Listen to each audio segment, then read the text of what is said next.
Thursday afternoon chat is with American Idol finalist Colton Dixon, and album coming out in either January or February.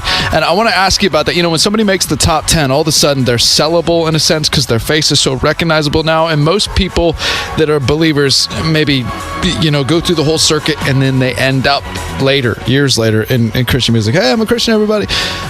From the very beginning, you were very clear that I want to make faith-based music, and how did that all work out? The people that I was working with, they were like, well, I mean, let's get you writing, let's see what comes out of it, and if it makes sense to go mainstream, let's look at that again. And of course, I'm rolling lines in the back of my head, and I'm like, okay, well, I'm going to start writing, and it's going to be Christian music, and that's where I'm going to go, and that's what happened. And that's awesome. But so thrilled to be a part of the Christian music industry, and to be on the same label with people like Toby Mac and Chris Tomlin. I mean, it's amazing. It really is. You've been on Ellen, Leno, of course, the American Idol stage. What was the most nerve-wracking moment of your entire life, Colton? Ooh, that is such a good question. Man, I remember it was actually last season of American Idol. My sister and I went through it together twice, actually. Yeah. Season 10, the top 40 performance, they chose a song for you, and they chose Stop and Stare by One Republic.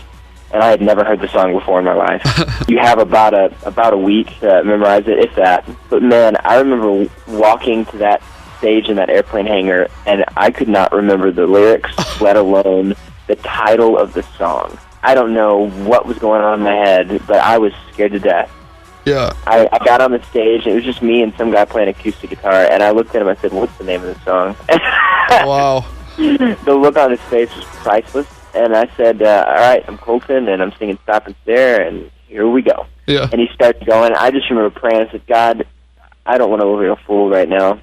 I just ask that you don't make me look like a fool. I don't even care if I remember the lyrics or not. Just get me through this. And all the lyrics came, and I couldn't believe it, but I was on cloud 9 after that performance. But I was scared to death.